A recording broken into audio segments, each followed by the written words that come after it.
Hey everybody, welcome back. This is Richard Sachs. I'm your host on Lost Arts Radio. I have a show that I think you'll enjoy a lot today. And just by way of introduction, I want to remind you that we're always looking for inspiring people to talk to. And in some of these different areas that we're looking at all the time, one of them is getting away from the control grid and becoming more self-sufficient. Growing any food that you can by yourself that is organic or beyond what they call organic, and just ways that we can take care of ourselves better without the power structure really being involved. And then another whole group of areas that we look at all the time is what is happening in the control grid and ways that people are being brainwashed and misled and things that you might want to be aware of so that you can be more capable of seeing through those things. And with Doug's help, we happened to find today's guest who was conversant with both of those areas, which is somewhat unusual. And she's done a lot of great work in both areas, actually. Her name is Celeste Bishop Solum, if I'm pronouncing that correctly.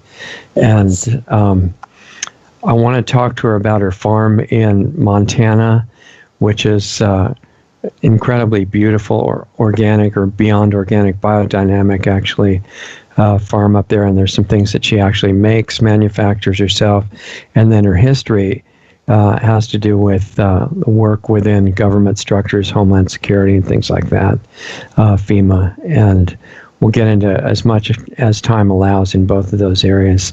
So welcome, Celeste, and thanks for spending time with us. I really appreciate it. It should be a fun discussion.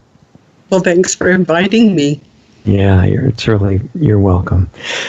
So what I want to start with first, I didn't really say any detail about your background because I thought, having read through it myself, it's worth a little bit more focus than just reading a few lines. So I want to go back as far as you'd like to, just before you got involved with the farming, and say how it evolved into that, where it came from, and any ways that the other parts of your background intertwine with that. And then we'll talk about what you're doing now and what you want to see for the future. Okay. So I come from a really rich family of, my grandfather had a citrus ranch in Southern California, and then the family also farmed in both Iowa and Ohio. And so I have that rich tradition. They also were plant hunters. So they collected plants from around the world and brought them back to their different ranches and haciendas. And so I guess I've been in agriculture or small ag since I was knee-high to a grasshopper. Okay. And just caught the passion. And no matter where I went in life, I always incorporated growing my own food, preserving it, making things from scratch. I did deviate in the early 70s with the hamburger helper thing for a couple of years. And I said, that's not for me. So I just stopped that. And so then I like healing.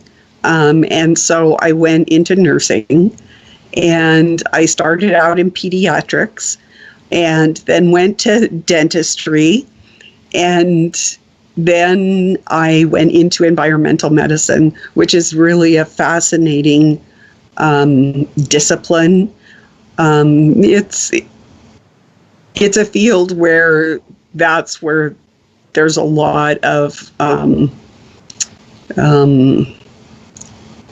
oppression from the government, because that's where your alternative healings and modalities come from.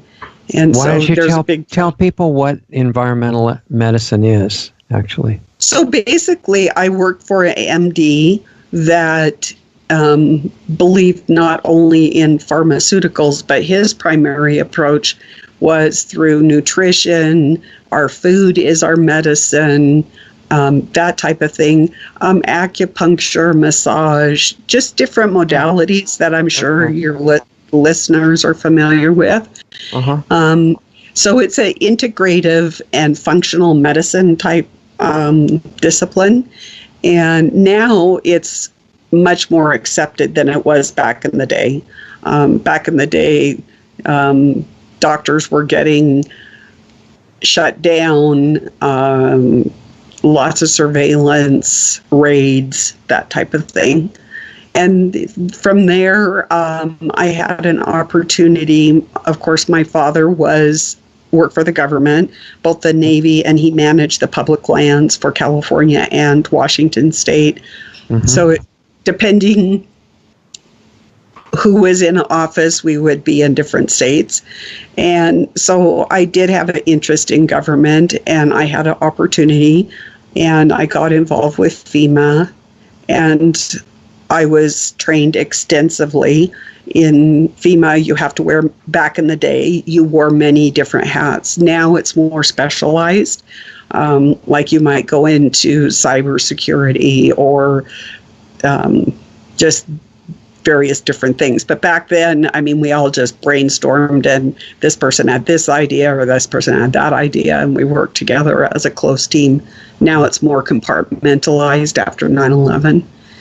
And then, of course, there was Homeland Security. So I was working like Y2K and 9/11, Katrina, floods, tornadoes, hurricanes, all those different disasters. It was very interesting, but there came a time when I needed to leave.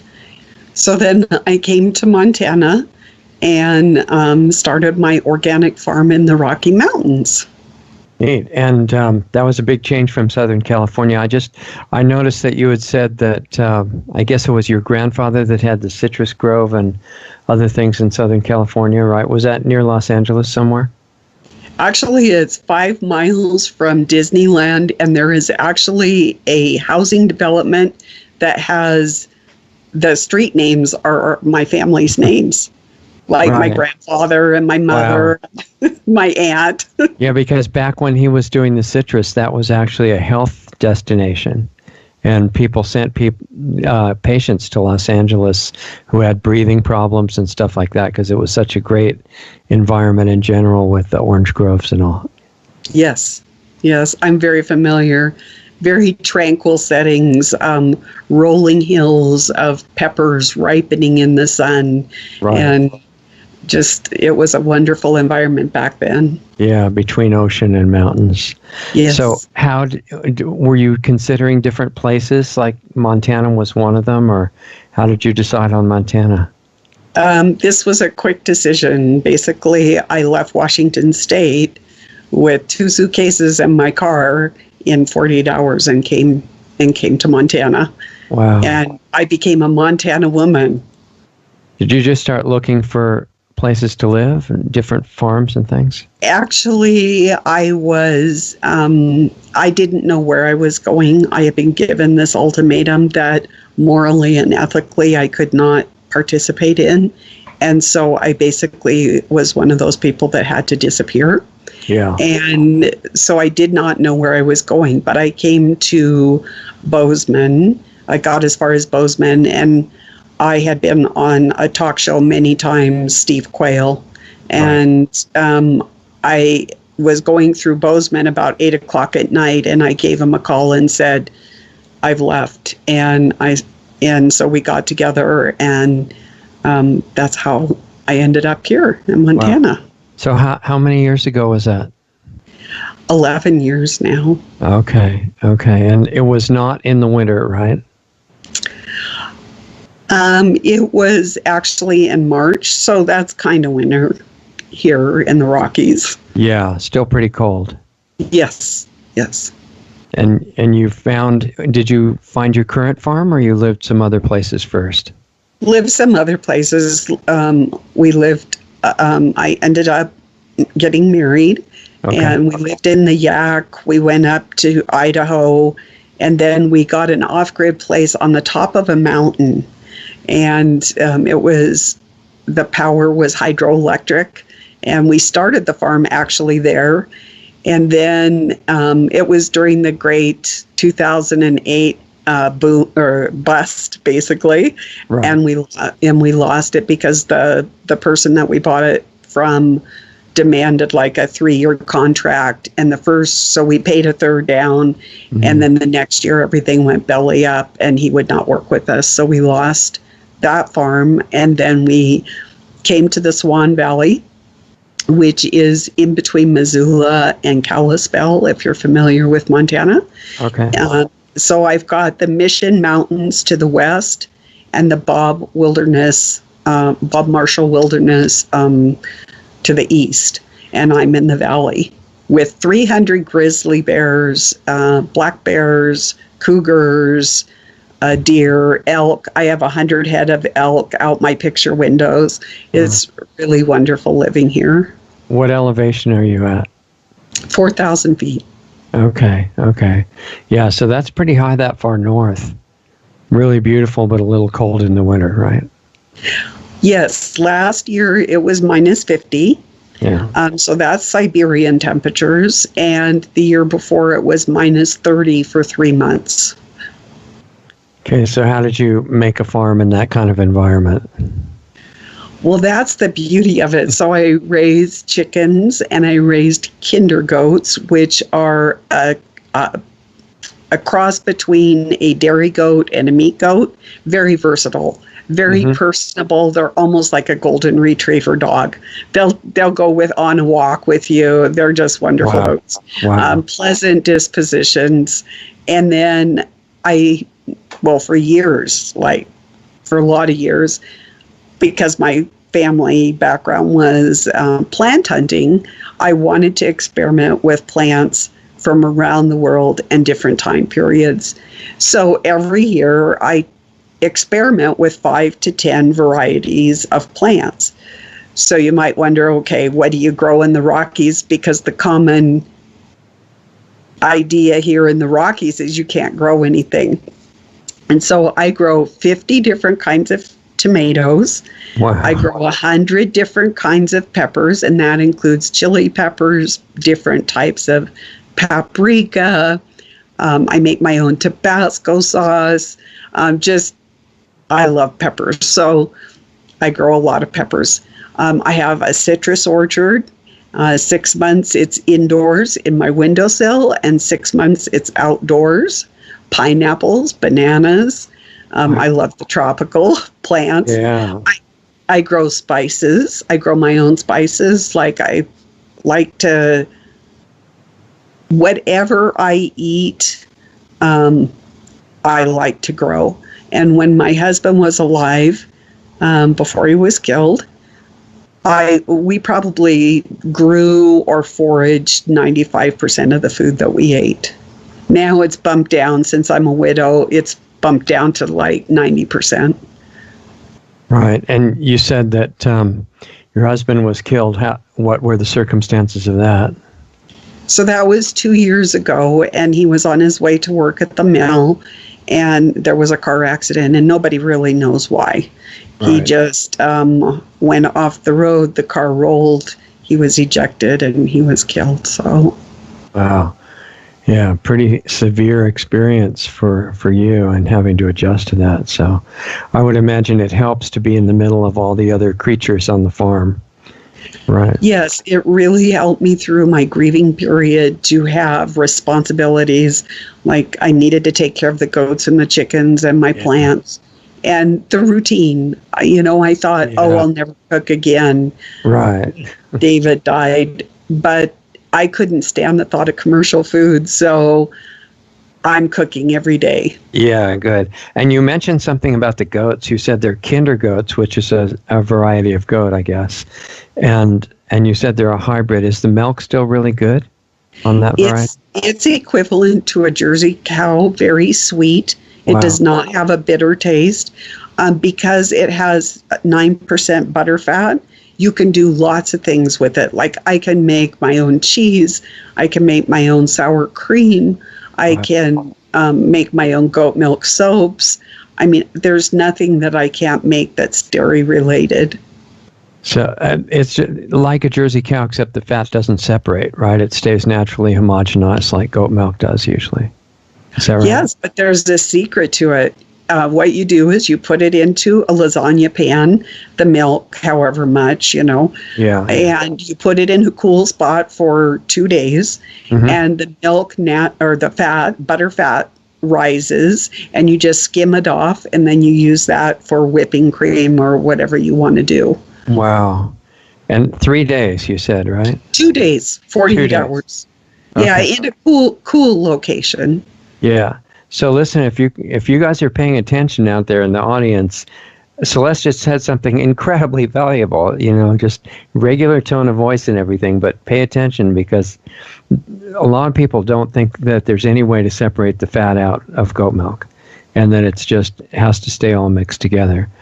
And now the other thing that people may wonder about is if you want to, well, drinking it raw is easy because it comes out of the goat raw.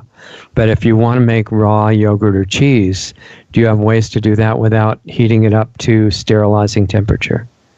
Absolutely. So I'm not a big fan of plastic, but if you get one of those plastic, I think it's a half-gallon jug with a screw top. A lot of people get it at like Walmart or something for picnics and stuff. Yeah. And so you heat the milk to 80 degrees. You put your culture in. You whisk it up. 80 Fahrenheit, right? 80 Fahrenheit. Okay. Just mix up the culture. Put it in the container. Let's put it on your windowsill or whatever for 24 hours. And the next day, you have your own yogurt that has all the wonderful microbiomes, the things that we love, the acidophilus. It depends what culture you put into it, how much you'll get out. But can you just use some of the previous yogurt, or do you have to buy it every time? You can use the previous yogurt, and you can also use the yogurt to, a lot of times I like sour cream, and so I'll put 2 tablespoons of that yogurt in with the milk, once again in a warm spot, 80 degrees, for a little, warm it to 80 degrees. And then, or if it's a sunny, hot day, like if you've got a deck and it's 90 degrees outside, you can put it outside. Okay. And then the next day you have sour cream. And you were saying you don't like plastic that much. I totally agree, because it's basically solidified petroleum. But if you wanted to get a glass jar of the same size, you could use that too, right? Absolutely. Okay. Absolutely. And then what about, that's how to make raw yogurt. What about raw cheese? Could you do that? The cheeses, it depends on the type of cheese that you're making. Okay. Different cheeses, like if it's a cheddar cheese, like for the highest temperature, I think, is like your cottage cheese and ricottas have to go to 190.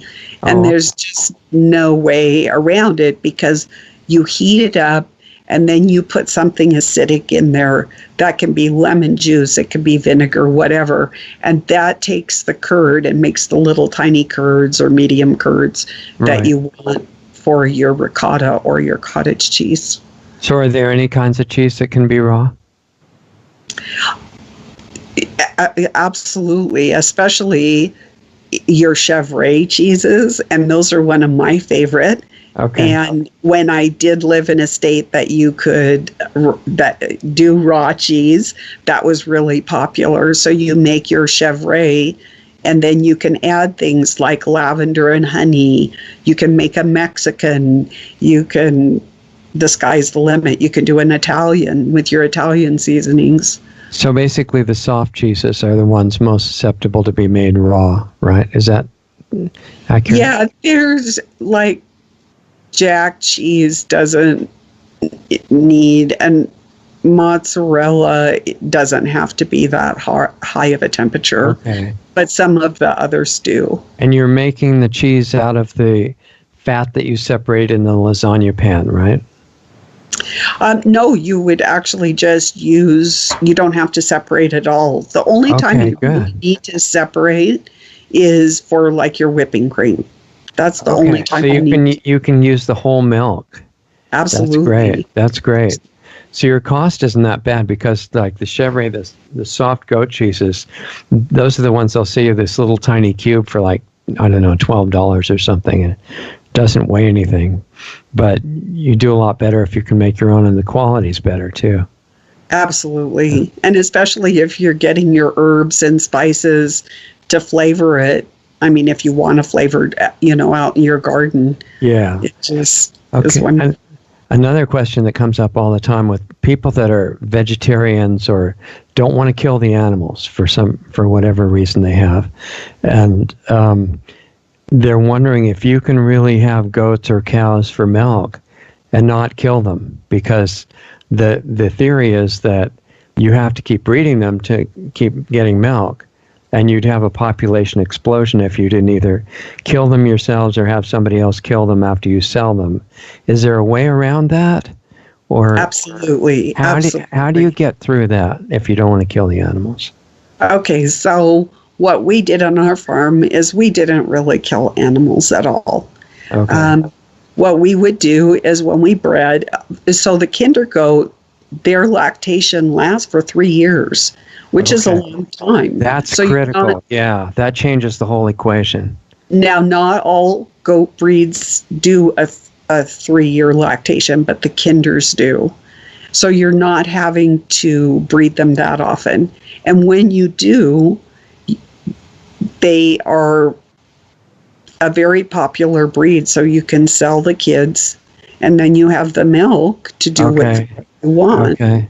And there's a built-in market, so you can earn a little income by a stud service. Mm-hmm. You could earn little income, like some of these goats like kinder goats typically go about $900 a kid.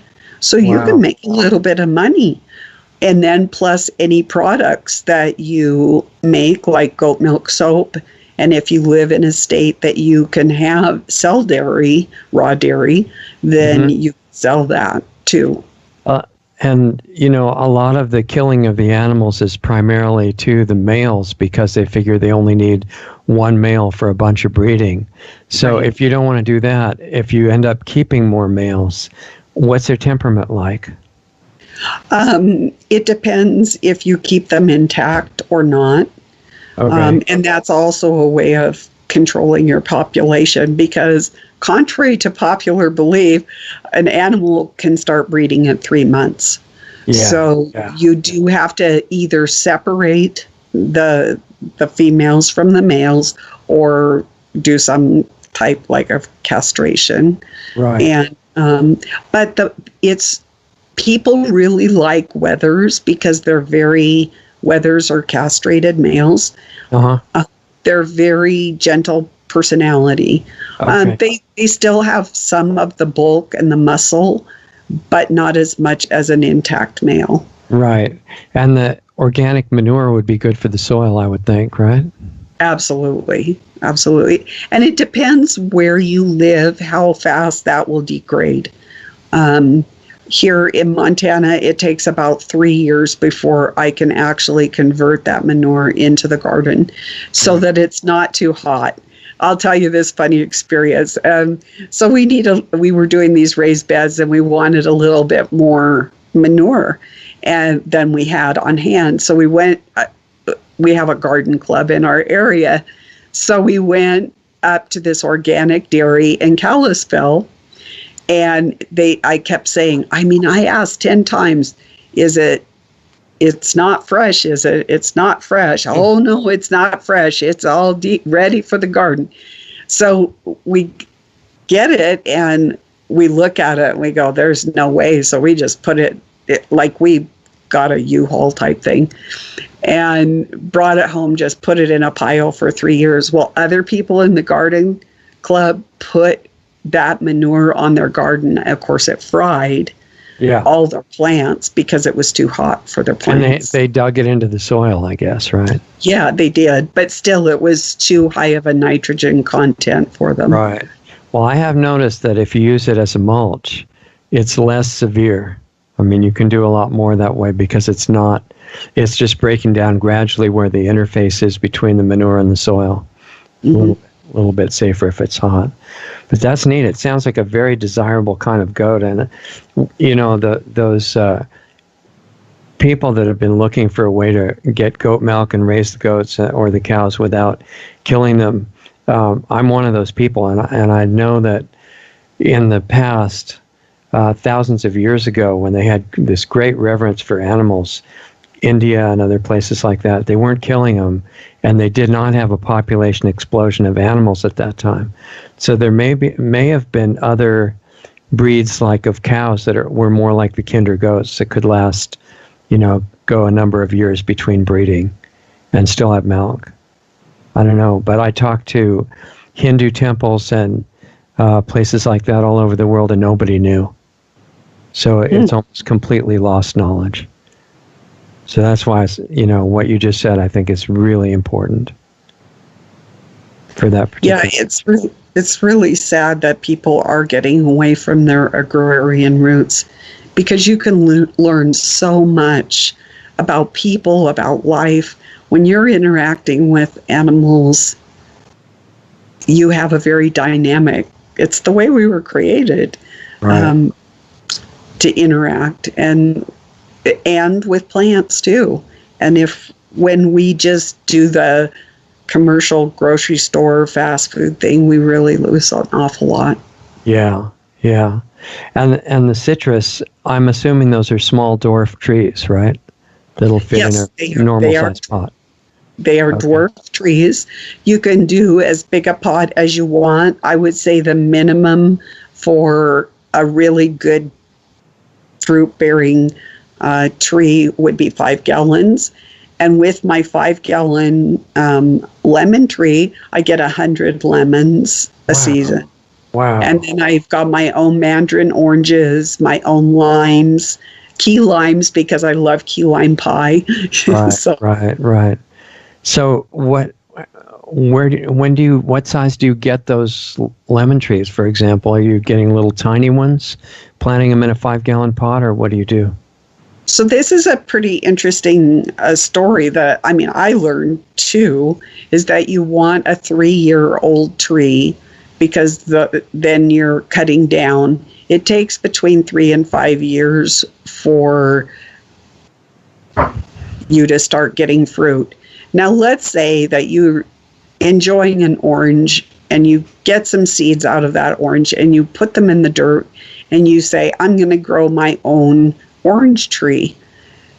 Because of our agricultural practices throughout the years, that orange tree, there's probably a 95% chance it is sterile, just because of the seeds have lost the ability to bear fruit. So you almost have to go, it's almost exclusively by grafting now that we get fruit trees. So that's something that I think your listeners need to know. Yeah, really important. There are a few exceptions to that where the same tree that has the rootstock will make the fruit, some kinds of figs and things like that. But almost all of them are grafted now. That's true. Mm-hmm. And so you get a 3-year-old tree and it comes in a 5-gallon can like that? It doesn't come in a 5-gallon. You put it in a 5-gallon, and you'll probably have with a 3-year-old tree in a 5-gallon, you'll probably have citrus that year. And every year you'll have more and more and more. And I would say, like I said, for a 5-gallon bucket, 100 lemons on the tree is average. Wow, which is more than most people would even buy at the store. So that's and I think, and I sent you a picture of a lemon, and it's as big as my hand. Wow. Yeah, I saw that. And you must be putting some good things in the soil if you're getting 100 lemons. Yes. So I believe in really adding nutrients, rock dust, of course, the manure. Good. Oh, some people are opposed to that. Decomposing things.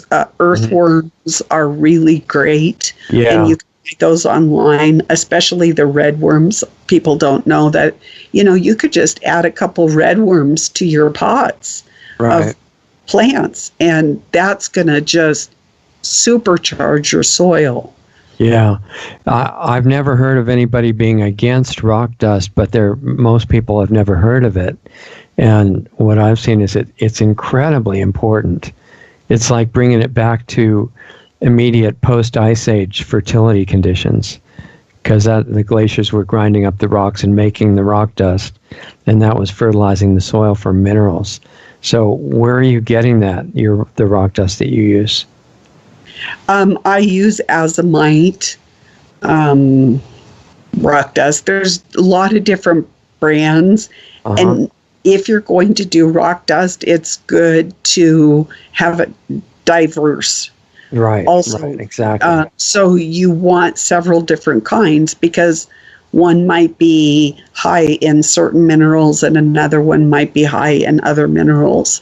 Yeah. And so the more you can add, and you don't need a lot. You can, like when I plant my peppers, I do a teaspoon in each hole where I plant my peppers to charge the soil for that year.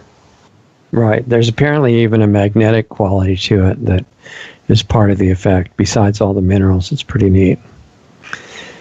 So I wanted to ask you about your tomatoes, too. You said you had 50 kinds of tomatoes, and I bet out of 100 people, none of them think it's possible to grow tomatoes in Montana. So Yes. How did you figure that out? So we use hoop houses, although I grow tomatoes indoors or in the house, in the hoop houses and outdoors. So it really, they get larger and I have a higher yield in the hoop houses, which are really easy to put together. All you do is you make a raised bed, you get some cattle panels at your local feed store, and you arch them over and you secure them with nails, and then you put plastic over it. I would say these days, given climate change, wind, humidity, different environmental factors, I would spend the money and get greenhouse plastic. Yeah. The plastic that you get at Lowe's or Home Depot now, it shreds with the wind and the humidity. Right. Yeah, you said use cattle panels, but those are straight, right?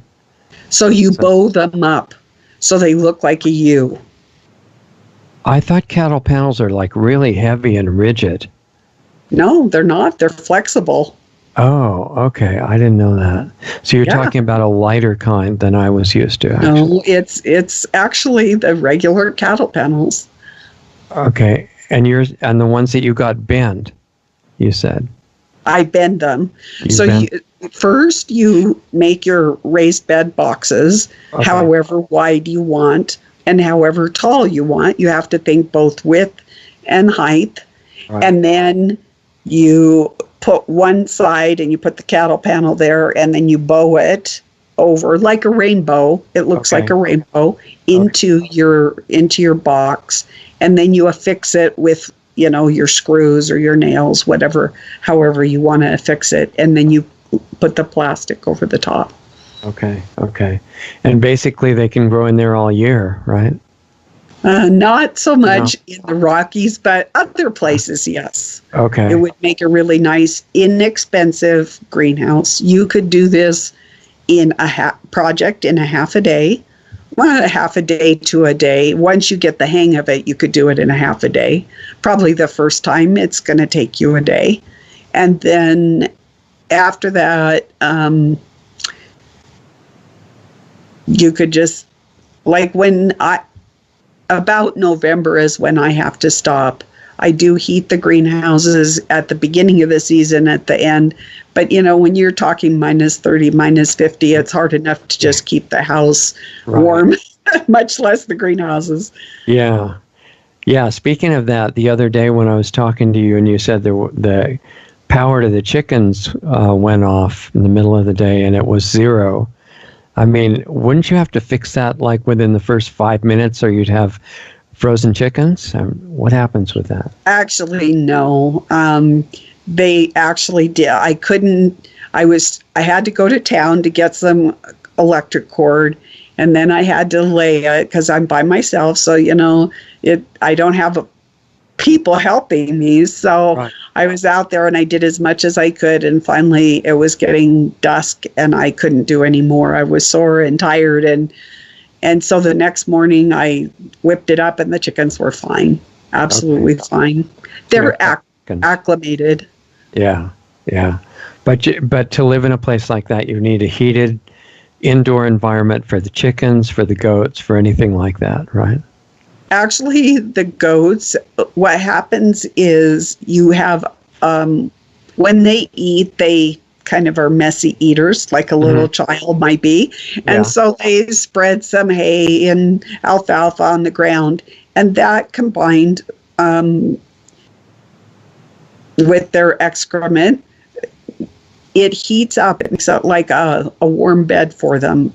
So the goats are fine. These goats are down in Brazil, and so they can tolerate 100, 120, and they can tolerate minus 50. I know that for sure. Are you talking about outdoors?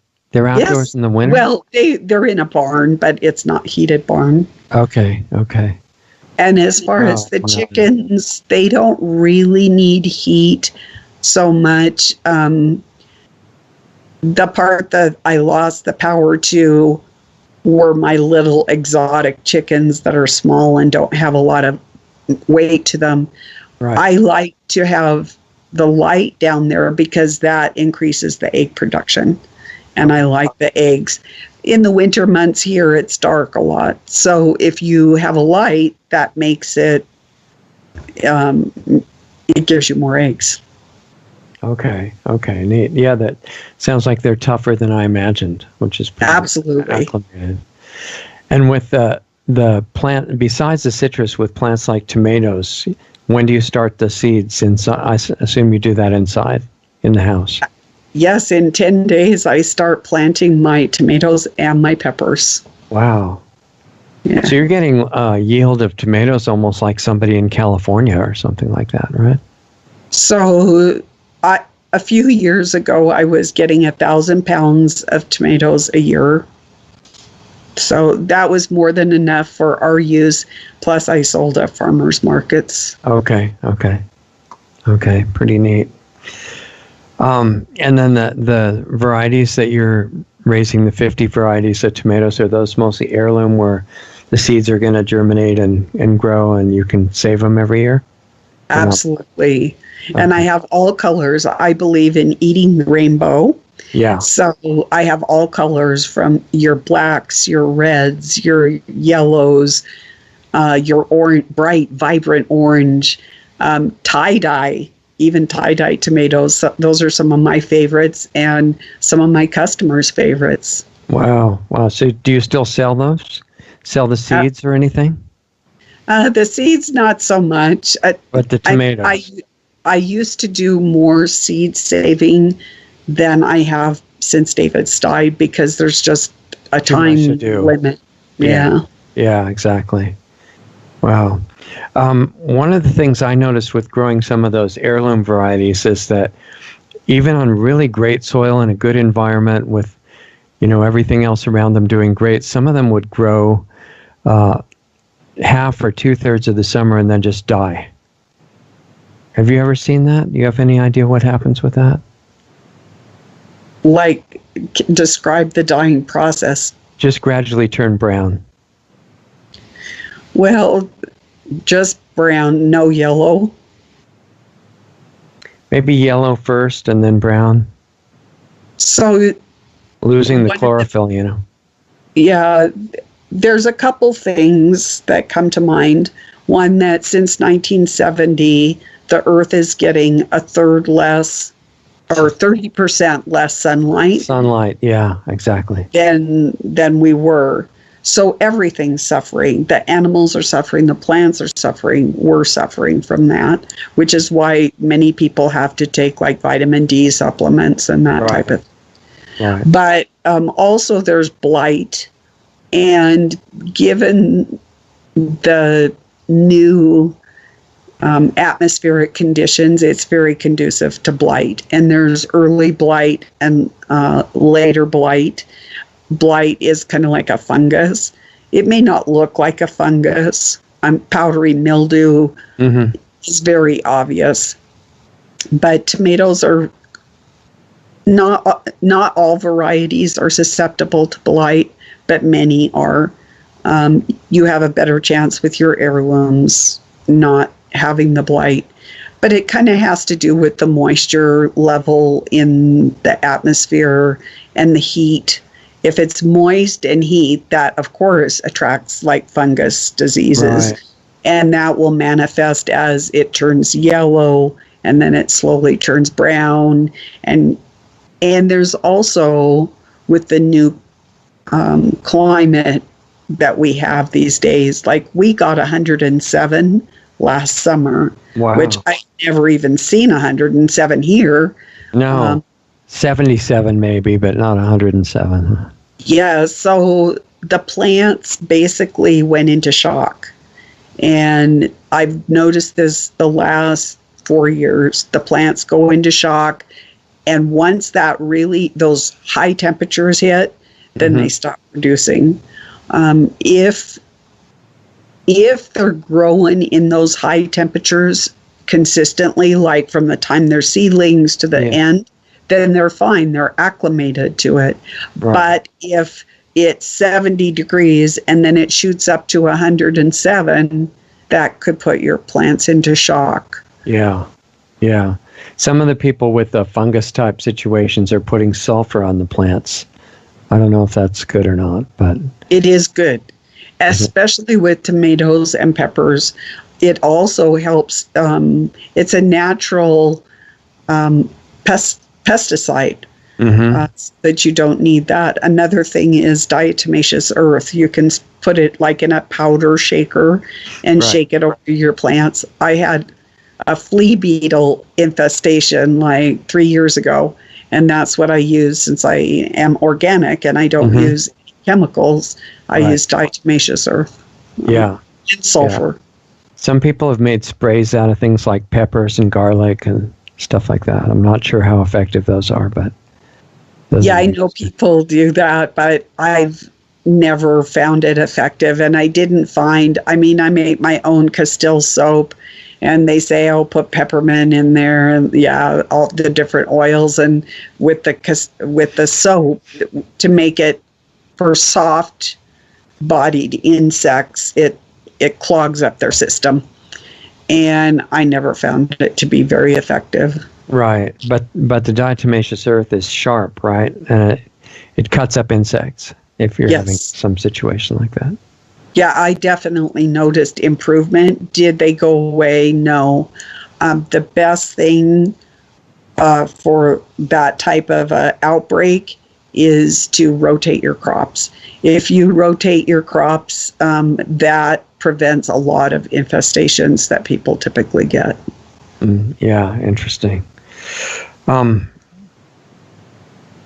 you mentioned making soap, how did you get into that, and how involved is it? What kind of process do you go through? Oh, it's so much fun. So back in 1990, my business partner and I, actually it started with me. I'll back up. I went to the health food store and I could not find products that didn't have chemicals in it.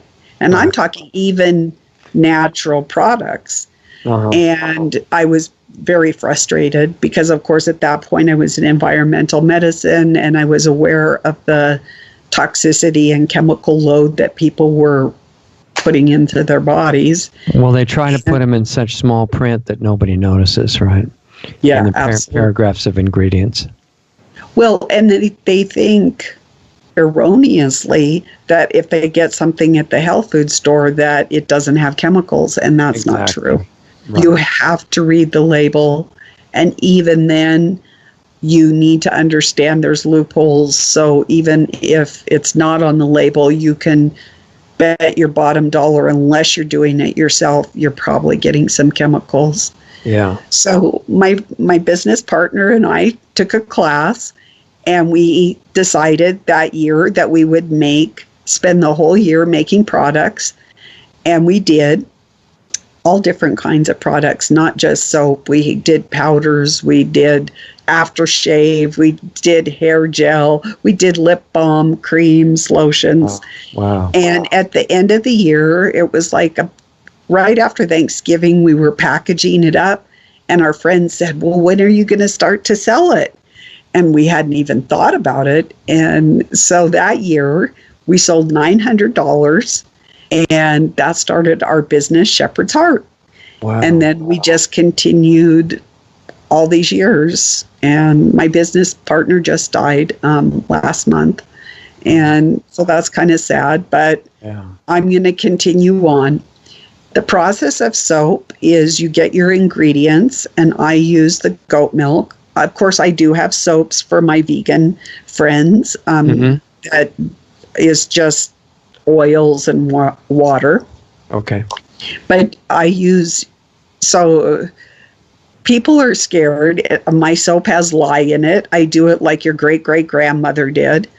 But people are like, oh, it's going to burn me. They think, oh, toilet bowl cleaner. No, I don't want to put this on my skin. So basically, think of it like Jell-O.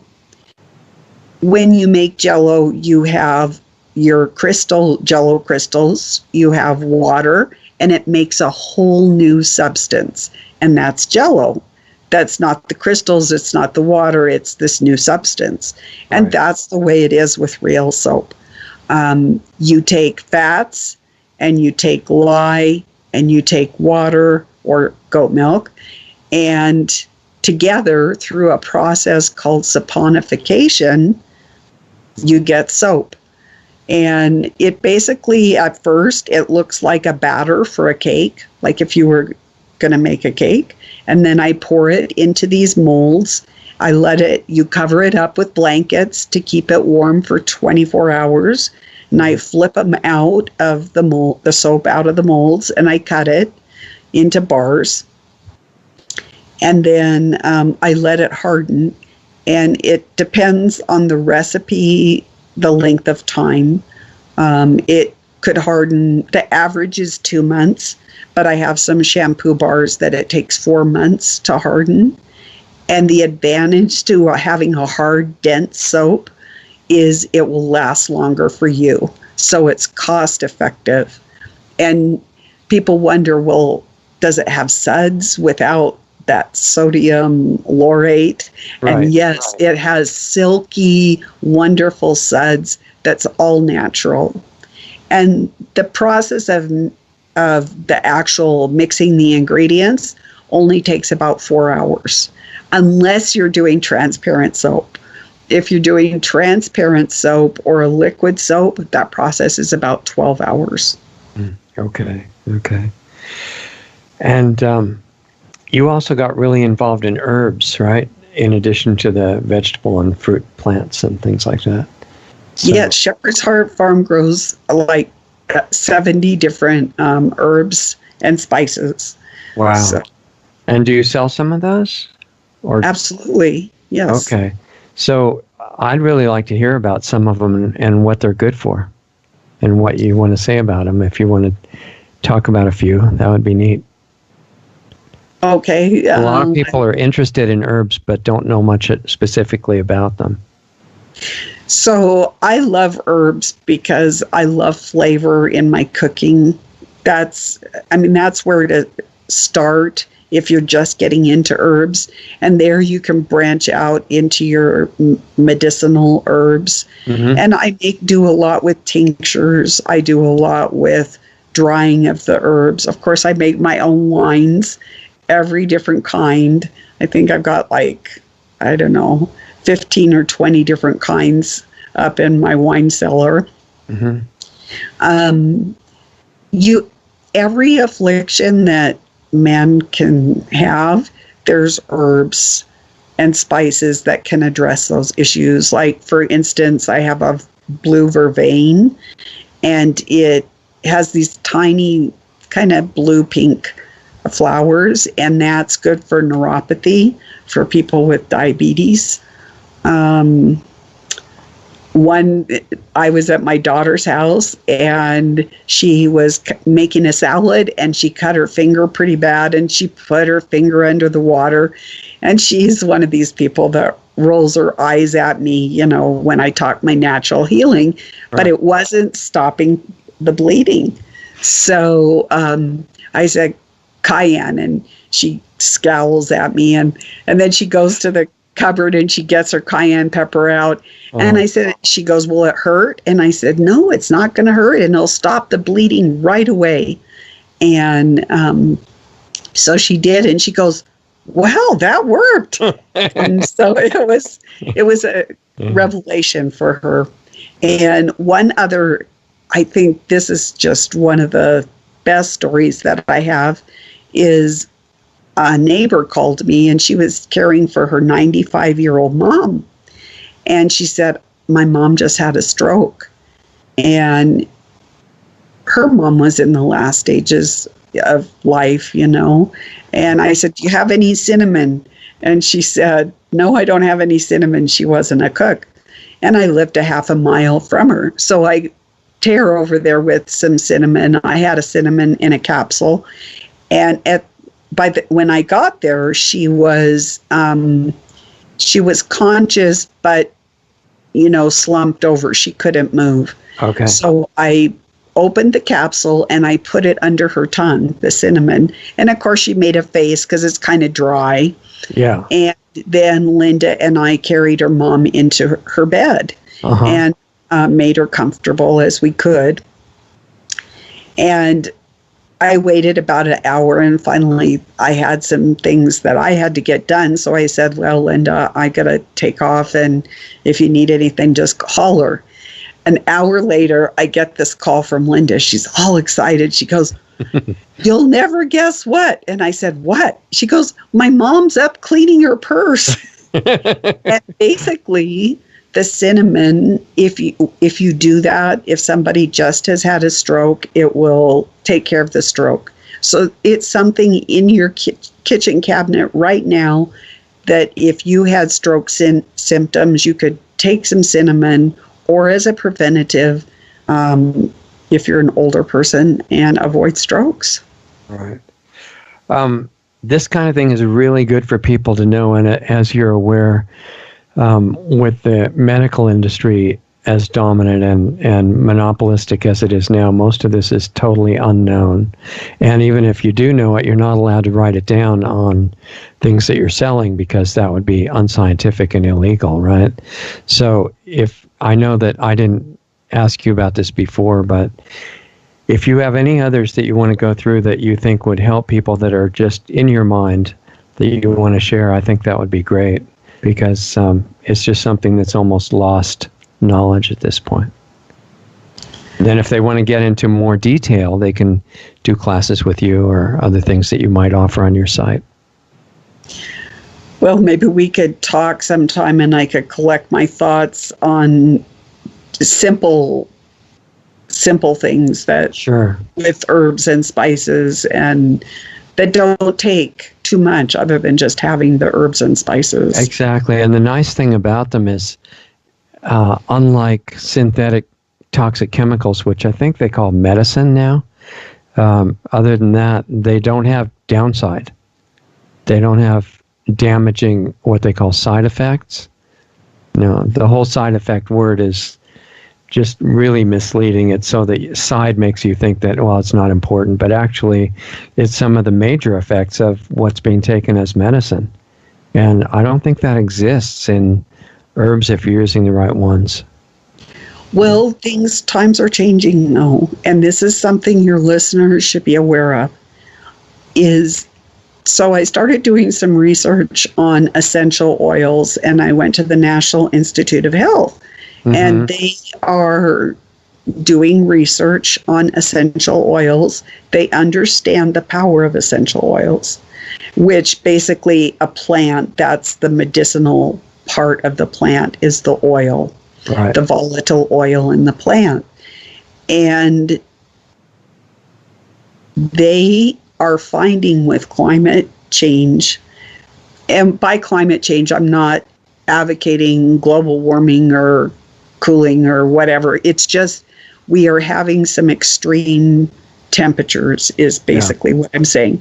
And that is stressing the plants.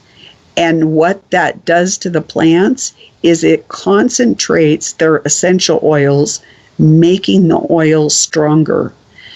So the NIH is looking at making essential oils prescription only out of the hands of the public because the oils are getting stronger. And that's something that we need to know as, like, I have this really handy book that I use all the time. It's called the Physician's Desk Book of Herbal Medicine. So that will tell you the clinical studies, how much of this herb you can use in whatever you're trying to do. And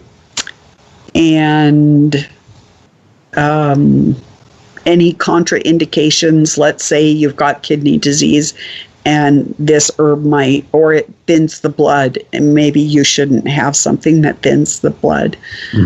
So this is a really good reference. It's under $20 that you could get one. What's it called again exactly? It's the Physician's Handbook of Herbal Medicine. Okay. Yeah, I don't have a lot of trust for those agencies like NIH or any of the others. They are tied into industry concerns and other agendas that are not wonderful. But, and if there's anything natural, I would expect them to want to make it prescription only, with or without a reason, just to take it out of the hands of the public. But I think it is good to know what's happening to the herbs and the essential oils. If they are getting stronger, then it's important for people to know about that when they're dealing with them. Right. Just even in the case of nutmeg, I love a good date shake with some nutmeg on the top, but too much nutmeg is a hallucinogenic. So you want to cut down the amounts. Right. So in these days when the plants are stressed, just realize that their medicinal properties are a little more potent. That's interesting. You were talking about not being able to say and write down things. I'll tell you this interesting story. So when David and I went and moved on the mountain, I was contacted by a legal department of a very well-known online farmers market. I'll just say it's Etsy. And basically, I believe in empowering the consumer that you all should know what ingredients are in a product and what they can do for a person. And then you can decide whether you want to take it internally, apply it on your skin, whatever. Right. So this legal department basically gave me 10 days to change all my labels, change my product descriptions, or they were going to sue me because basically I had health-related information. Yeah. Right. Yes. So that was the start. That was back before the Dark Act, but the Dark Act now makes it impossible to say almost anything. Yeah, this is exactly what I'm talking about. Because if people knew what natural alternatives existed with no side effects, they would not buy drugs anymore. That would be really hurtful to the drug industry, right? Absolutely. Absolutely. So interesting. So it all has to be by suggestion, and you can say, well, I think it's still legal to say, in the past, this was used for, or you can't even say that? No, the Dark Act. You can't mention anything anymore? You can't even say traditionally or historically this was used. Because that might make somebody think that it's good for you now, I guess. No, basically, so here's what happened. They were going to do this big trade agreement with the Asian Rim countries, China, Taiwan, Japan, all this. Yeah. And so they were preparing for that. And all the big companies saw that their natural products were growing in popularity. People were willing to spend a lot of money for a real good product. Mm-hmm. And they wanted a cut of the action. So through their lobbying, they got this dark act together to level the playing field. So basically, if I can't say anything about my handcrafted real ingredient products, there's no way for a consumer to distinguish between a commercial product like Procter & Gamble, or whoever, Colgate, whoever, and my product, if I can't say anything whatsoever about it. Right. Interesting. Yeah, so I was familiar with the Dark Act as far as the stopping of the labeling of what has genetically altered ingredients in it. Denial of the denial something of the right to know. So that made it so that the campaigns to label GMOs in certain states in the Northeast and other places were stopped. But I didn't know it also was connected to wiping out the ability to say anything about medicinal qualities of herbs and things like that. Yes. But saying it included that too. Yes. Interesting. So there's kind of an issue in all these different problems of people in positions of control that don't exactly have the best interests of the public in mind, to say the least, right? Absolutely. That are impacting all these things. And you've had some direct experience of that working inside some of these agencies, I guess. Yes, I would say the most interesting is when I was doing small ag lobbying, mm-hmm. and some of the things that we're seeing come to pass, like the nanotechnology, the biotechnology, synthetic biology, were just starting. And so I was trying to push this back and at least give consumers an option. And the state vet, whatever state you live in, there's a state vet and then there's regional vets.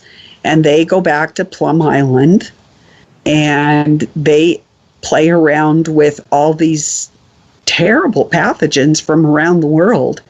And originally, a lot of people don't know this, that Plum Island was by Congress ordered to, biological warfare had to be conducted off the continental United States, which is why they chose Plum Island. And then now they are moving that facility to the Kansas, the heart of ranching country, farming country, the heart of America. There will be the most dangerous pathogens. Well, back to Dr. Eldridge. And so he went back and was playing with these dangerous pathogens. And according to their contract, they are supposed to go into quarantine. Well, they don't go into quarantine. And oftentimes they bring back vials of these pathogens. And he was boasting about that during hearings for various regulations, mm-hmm. and boasting that he had this, he had quarantined some horses in eastern Washington that had pyroplasmosis. But eastern Washington has this huge tick population. So what would happen is, yes, the horses were quarantined, but the ticks would suck the blood from these sick animals and then go out into the public and into animals. And it's really dangerous situation that we have right now. Yeah, they're fooling around with all kinds of diseases and actually patenting diseases, new varieties, so that can be used in different ways commercially. And in fact, we found out that CDC, in connection with certain drug and other companies, have patents on diseases like the Ebola that broke out in West Africa, was a patented version owned by CDC. And apparently just released from a lab to see what would happen, it looks like. So we've got some unusual people in positions of control right now. So here's an interesting, I did this article, I saw something come up in, I'm one of these people that reads peer journals. That's what you get when you live in the wilderness, and, you know, there's not much of a social life here. Right. And it's either soap operas or peer-reviewed journals, right? That's it. And I do the peer review journals. So I saw this new, so life, the taxonomy, I don't know if I can say the word taxonomy. Yeah, taxonomy. Yeah, that one. It's too much for my tongue, but so that has been the lineage all along. But it started to shift with Darwin. And so 10 years ago, they created this whole new classification system. And just 2 years ago, I think it was, they put it in action. And the purpose of it was to include all these new creatures, bugs, alien life forms, even spiritual entities into the created by humans, you mean, right? Not only that, but aliens, like extraterrestrial. That were just discovered, you mean? Or interdimensional. No, they made room in the organizational chart that, let's say, a little ET came in, that they could just plug them into this new classification system, or if they engineered something in a laboratory, they could plug that into the system. Okay. System. So it's called the Philo Code. If people want to look it up, it's PHYLO and then code, CODE. That's interesting. So why would they care about doing that? I mean, an organism would exist whether or not they recognized it in the code. So what was it that they were trying to establish by making it official? So this is just what I believe. This is my own opinion. Yeah. It's so back when I was doing small ag lobbying, the public was unaware that the major law schools in the United States were having this huge debate of who had primacy. Do humans have primacy or do animals have primacy? And it was raging. And so they finally came to the conclusion or consensus that animals have primacy. So to me, it is, they did this classification system to say, well, humans are nothing. We're in the post-human era. Yeah. And if you're in the post-human era, then we can eradicate you because you're causing global warming, blah, blah, blah. You know. It's actually to save the Earth, right? Right, to save the Earth. Yeah. Yes. Yeah. So that's what I think the classification system was, to denigrate humanity and elevate whatever man concocts. Do they have some place in there for humans in the new code?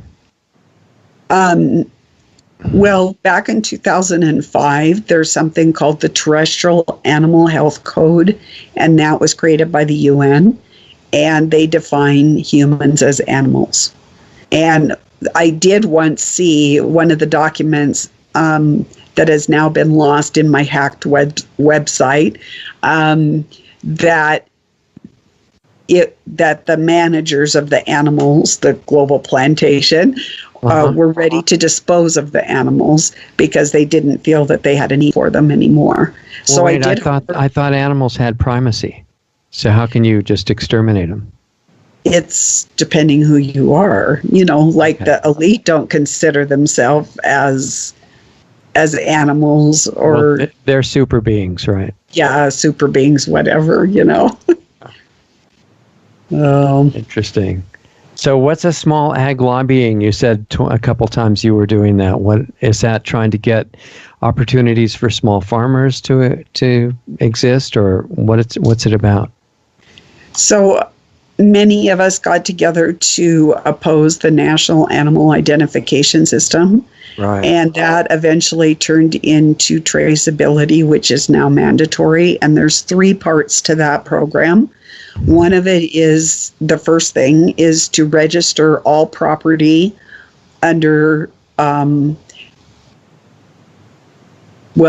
anybody signing up when it was voluntary, that had potential to earn $1,000. And anybody, even if you're in an apartment, has potential to earn $1,000. Yeah. And you would be issued this country code, or a number that included a country code. What it in fact did, and we had lawyers and realtors looking at this, puts the government in the first position of any property. And now it's mandatory, so everybody has to be in it. So basically, you're an asset of whatever country you're in. And then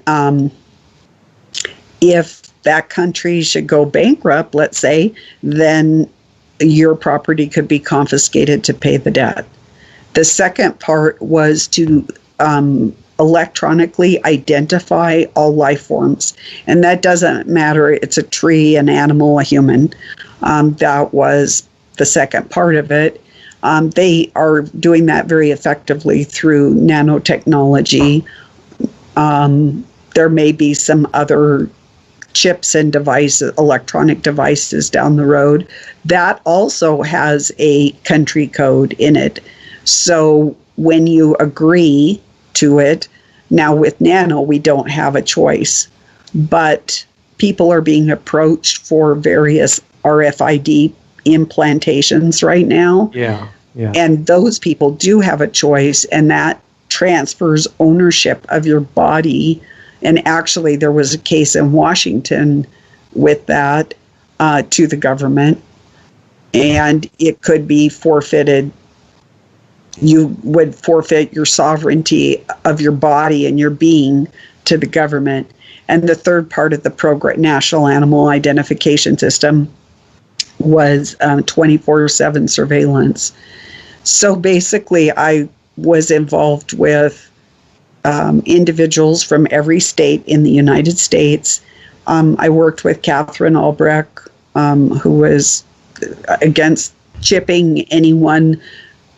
Like, you couldn't force a chip on your child, let's say, that if you wanted to get chipped, you would only be responsible yourself.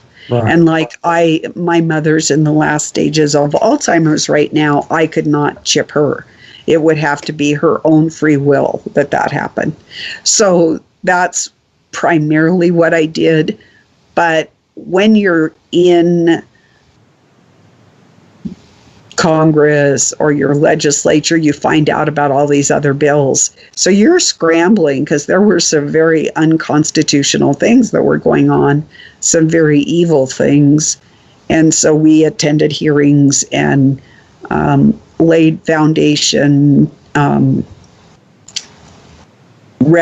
for the records that people were opposing these draconian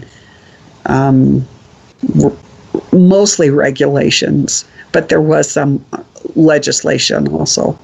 What year was that the National Animal Identification System was being pushed? Do you remember? It was announced to the public on Halloween, October 31st, 2005. Okay. And then haven't really heard a lot about it under that name for a while. So it changed to trace it. At that point, National Animal Identification System was voluntary, and right. I'm not sure if any states were successful in getting state protection for it. I think it was pretty much shut down across the United States. by the Well, federal there was a government. lot of opposition to it, right? Right, and I was part of that opposition, but I don't think any of us were successful in getting state protection. So now it's called traceability, and it's a federal program, and it is mandatory. So, Well, I mean, still most people haven't been approached with it. So it's mandatory for whom at this point?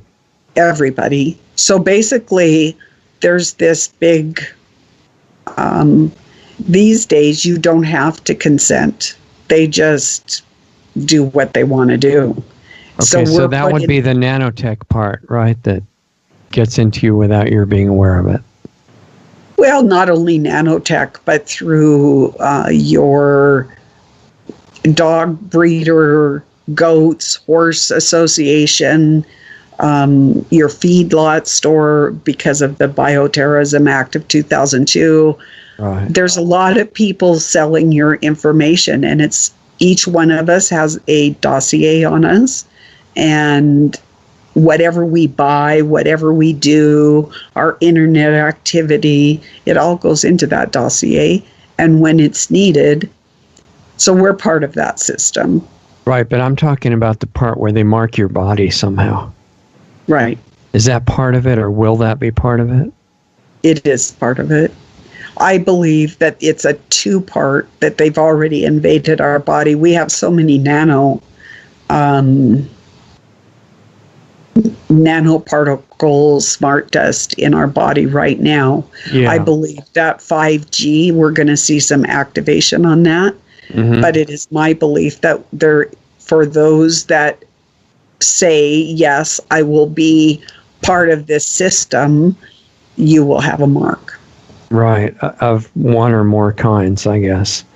I have a feeling, too, that when I'm trying not to use the V word too much so we don't get banned right away, but injecting things into people to supposedly give them immunity to diseases when the injection usually causes the disease and other stuff anyway. I suspect that within most of the injections that they're giving to kids and soon to adults too, it's got things in it that they forgot to mention that are some of those marking devices. What do you think about that? Absolutely. Absolutely.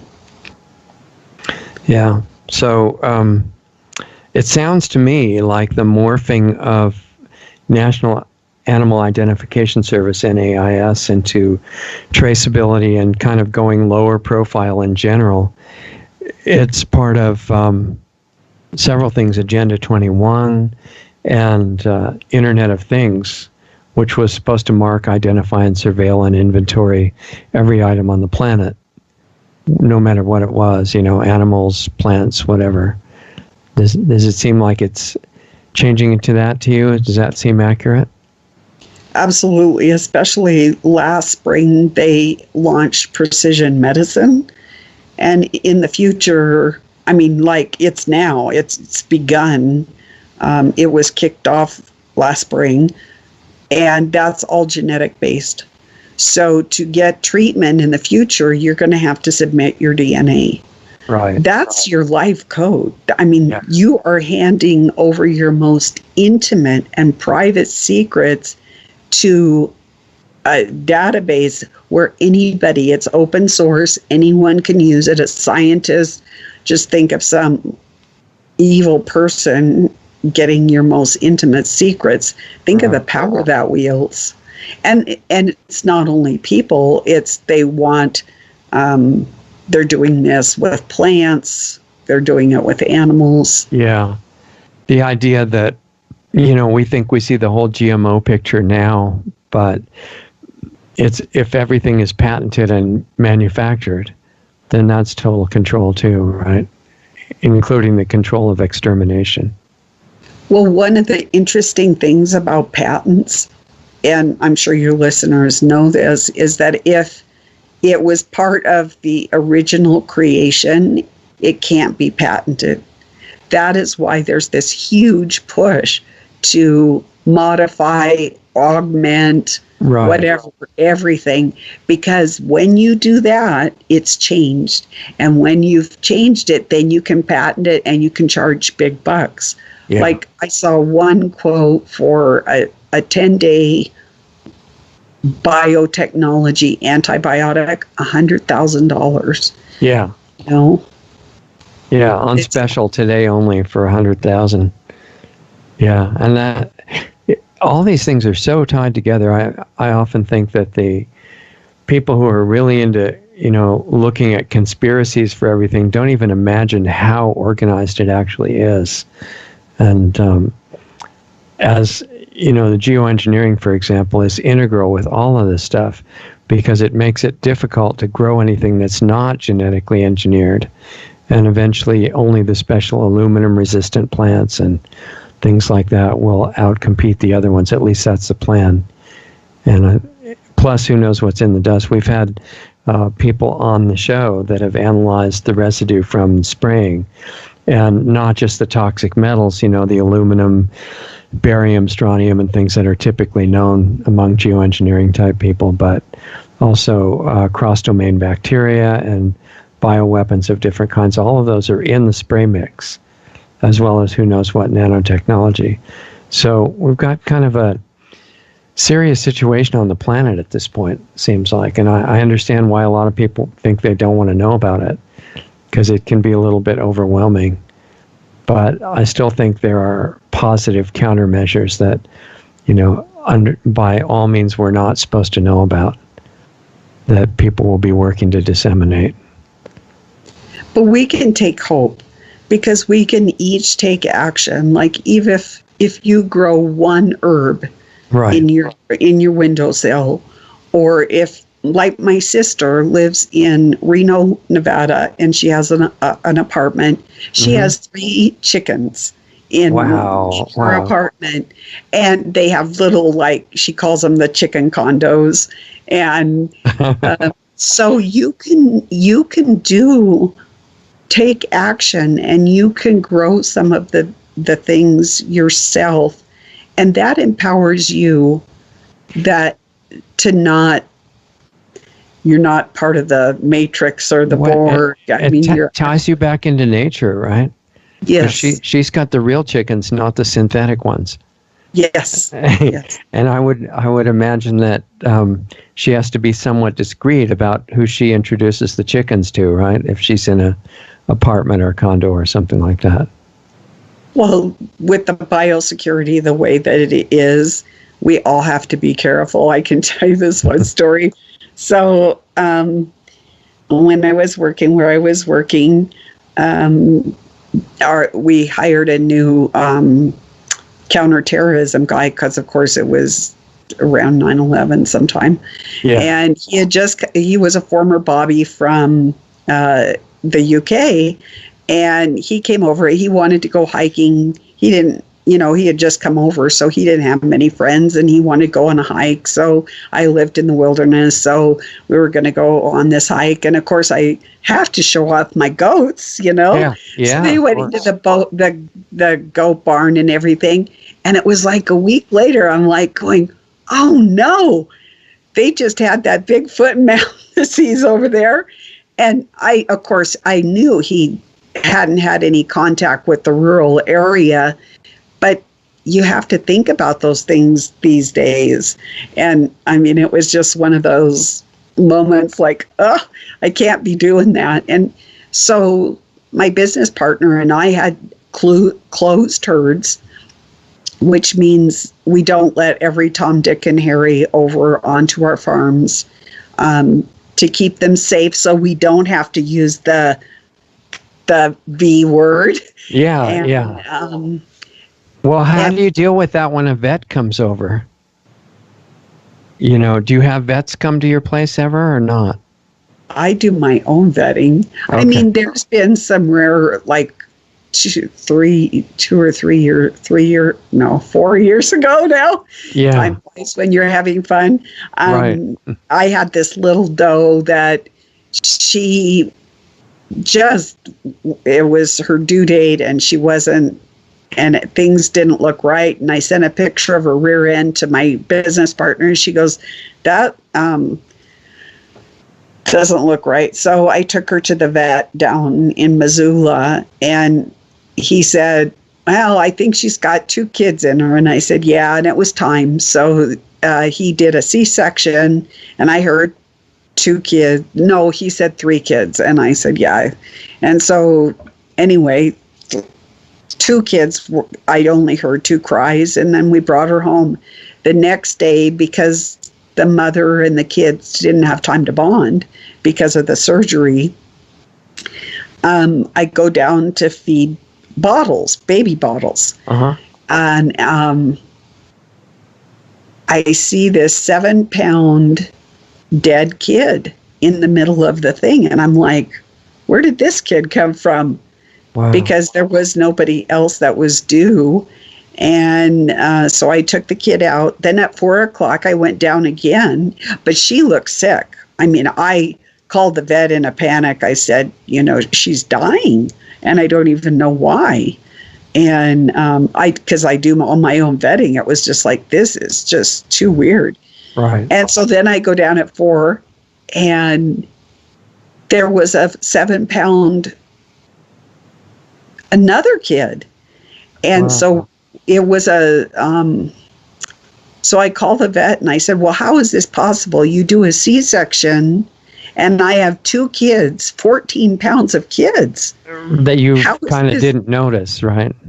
How is this possible? There were 2 vets in attendance, and he goes, I've never seen anything like this. And I said, have you even heard anything remotely? And he had been in business for 30 years. Right. And he told me, he said, once I saw a cow where a calf had developed in the wall of the uterus, but he said nothing like this. He said there was nothing in the uterus. So in other words, where did they come from, right? Well, the only thing I could think of is that she had 2 uteruses. And, this is after Fukushima. So we've noticed all sorts of strange, not only in animals, but in plants. Wow. So it could be. Wow. So, I mean, one thing that comes up in this kind of discussion is that we've been trained, instead of real self-education, which you obviously had to do a lot of, and you're doing all the time now still, most people have forgotten all about that completely. And they said, well, I went to this government school, that not realizing that it's basically an indoctrination center that teaches you not to think and not to be able to perceive what's around you, or self-awareness either. And instead of that, it's kind of necessary. If you want to be self-sufficient, it's not just about getting herbs or goats. It's about an attitude change, that you start being willing to do constant self-education, right? Because otherwise you wouldn't be able to do your own vetting or figure out herbs or anything else like that. You've got the attitude of constant learning. I mean, just become very aware of that. What do you think? Yes, situational awareness, which is one thing, of course, government, we had to be situational awareness all the time. But I'll tell you an interesting story. So I had one goat that had just kidded a month earlier, and it was May, and it was dark and nasty, and it was just not a really nice day. And my brother had come from out of state to visit. And so I'm visiting with him, have the crackling fire going, just got done with dinner. And all of a sudden, out the picture window, I had put the goats away. And all of a sudden, I see goats flying in every direction. And I'm kind of like disoriented, like going. Last time I remember, goats don't even fly at all, right? Well, it was metaphorically speaking. Yeah. And then I hear my husband saying, who I thought was upstairs, outside, saying, get the gun. And next thing I know, I hear pop, pop, pop, pop, pop. And I'm like, what is going on here? So I go up to the barn, and she was a very petite and demure little girl. And I found her, and her neck, a bear, a 250-pound black bear, had decided that he wanted goat. And so he broke down the door. It was a fortified door, too, to the barn. Wow. And he bit her neck, and he got her jugular vein, and it was dripping like a sieve. It was just like a water faucet. with blood. And the bear had, it's typical for bears to, with their paws, try and break the neck of their prey. So he had tried that with her. And so by the time I got there, her neck was S-shaped. So what did I do? My situational awareness kicked in, my mindful living, and I went straight for the house. I got my cayenne pepper. I got my comfrey, both oil and leaves, and I grabbed some vet wrap. And so I cleaned the wound. I put the cayenne pepper, and believe it or not, that cayenne pepper even stopped the blood of an artery from bleeding her out. And then I put the comfrey oil around her neck, and I put the leaves, and then I wrapped it with vet wrap. Within 24 hours, her neck was normal. She had stopped bleeding. And there you go. She did have to have a round of antibiotics after, just because bear bites are very dirty. Yeah. But other and than the bear had already left for his next appointment, I guess, right? Well, he went up a tree and then waited for everybody to go inside, and he went on his way. Okay. So, okay. Yeah. Something else for dinner instead.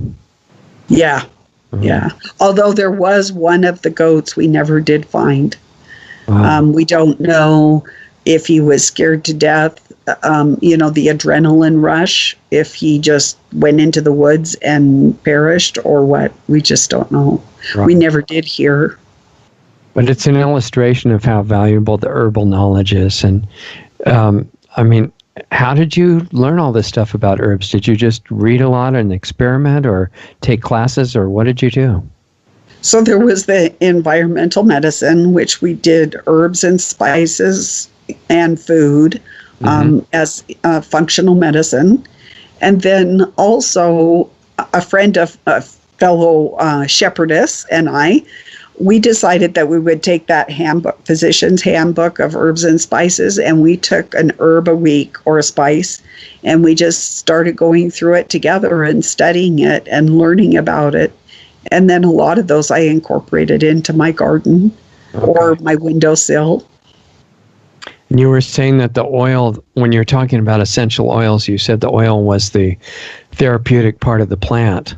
Yes. So what about when they take the leaves of an herb that's medicinal and grind it up and dry it? What happens to the essential oil? It's still there. Okay. It's still there. Okay. All right. So if you were looking at a range of the things that you're still selling from your farm, can you kind of run down those so people know what might be available and can go to your site and look through those things? And if you're still doing any classes or other stuff like that, we haven't really looked at that. So I do a variety of classes, from cheese making to gardens to custom consultation. I also have goat milk soaps. I have Castile soaps that don't have any animal products in them. I use essential oils. I do have an unscented line for people that cannot have any scent, even essential oils. Okay. I use clays for coloring. Oh, that's an interesting story too. Do we have a minute? Yeah, sure. Okay, so I started out using chlorophyll for my green because I wanted natural colors, right? No problems, anything green, pepper, of course, peppermint, So 1 month after Fukushima, I am doing a presentation at a local health food store. And I have these display cases, and I don't even look at them because I know that the soaps they're all clean and they're ready for presentation. Right.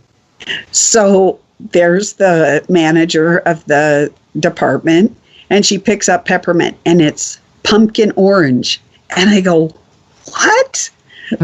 I didn't make any pumpkin orange peppermint soap, So lo and behold, this is a month after Fukushima. I go home, and I have my curing racks. I have wrapped soaps. I have unwrapped soaps.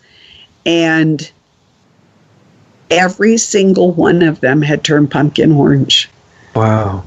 So whatever happened from radiation changed, and it was only the green ones, and it was only that. So I ended up switching to French green clay, which actually they used during Chernobyl.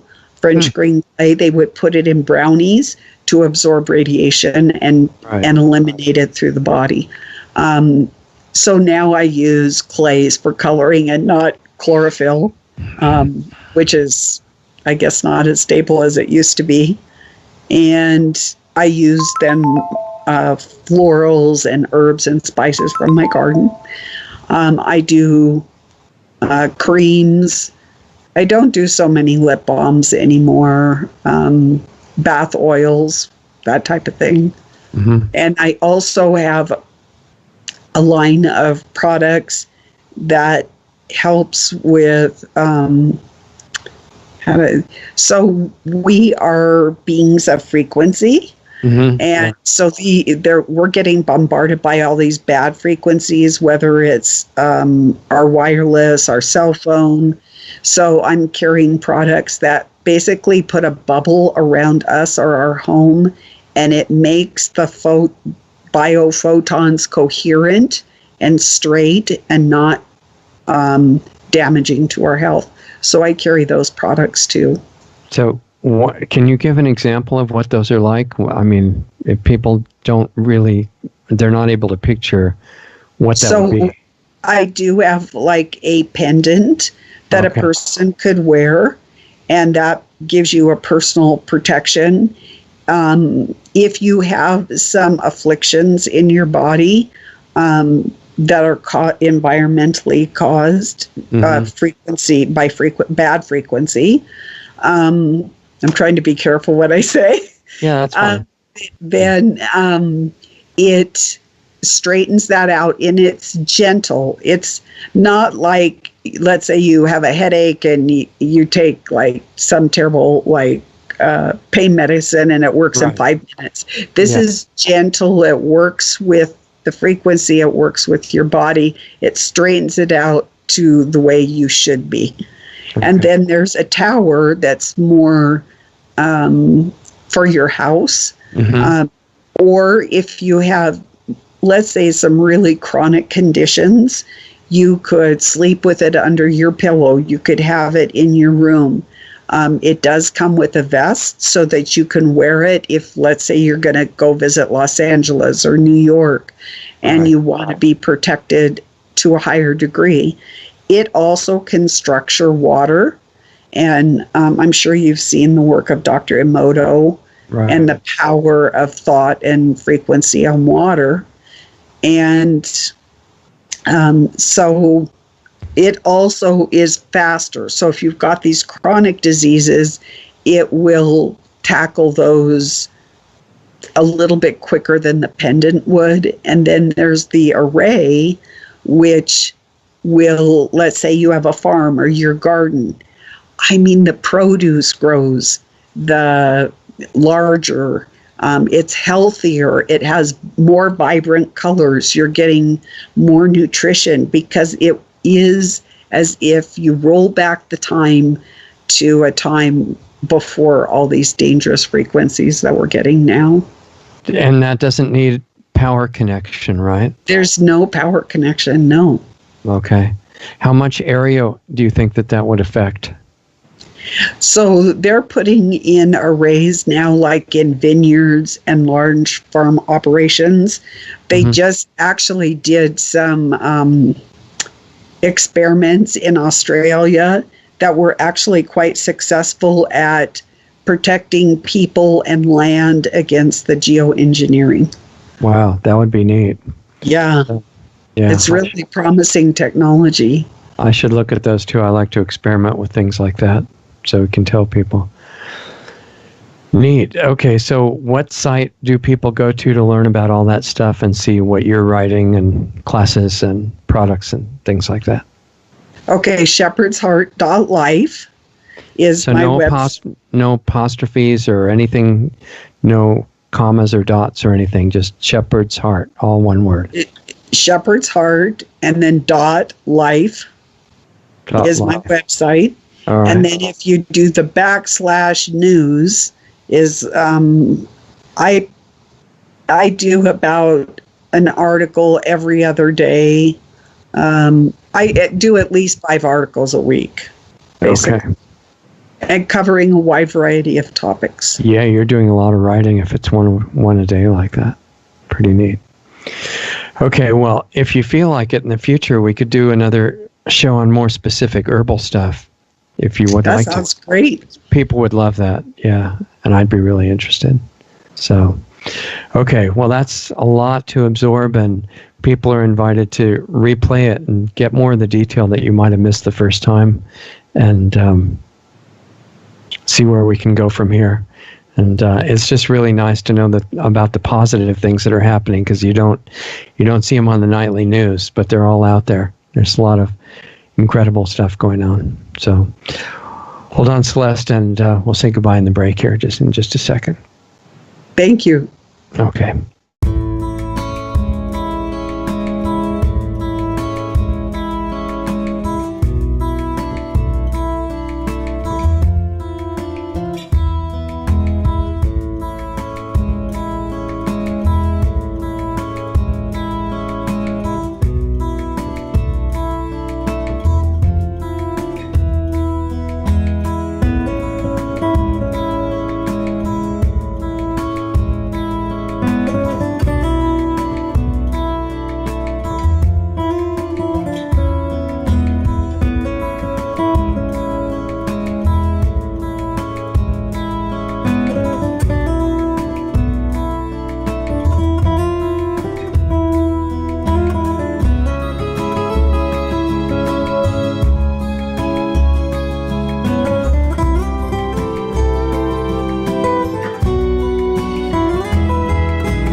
Okay, you guys, that was Celeste Bishop Solum, and I hope you enjoyed it. It was a lot of useful information, and I really wanted to get her on to talk about growing your own food. And it's exciting because for two groups of people, especially that didn't think they could really grow much of their food, one is the vast number of people living in cities in apartments or small living quarters. According to Celeste, you just need to get some LED lights and some good soil and rock dust if you can, and don't buy that stuff that comes out of, I don't mean to be negative here, but the sewage plants in cities are starting to sell the solid dehydrated sewage waste as organic soil. It's not organic soil, it's junk soil with drugs and all kinds of chemicals in it. Don't buy that, okay? Get some good soil, get rock dust, which you can get in a number of different forms, and make it a superfood environment for the plant. It's really exciting. If you want more detail on any of that, go to Celeste's website, which I'll remind you of in a minute. But the other group of people is the ones that want to live in the mountains like she does, or in a northern latitude like she does too, because if you can get electricity and you've got the ability to use some good lighting for the plants in an indoor environment, if you're comfortable in it, the plants probably will be too. And the idea that you can even grow tropical fruit and, lemons and turmeric and all kinds of stuff, it's pretty exciting because it'll be real organic food. No chemicals on it. You know what it's been grown with and all that.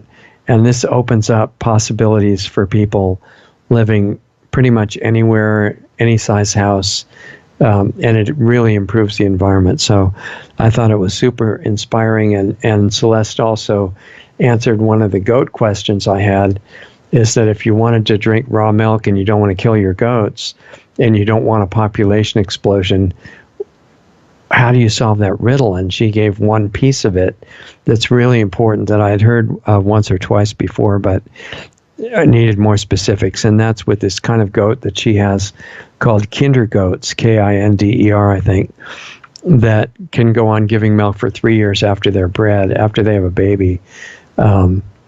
That changes the whole math for the population explosion thing, and the fact that they're desirable as pets and all that.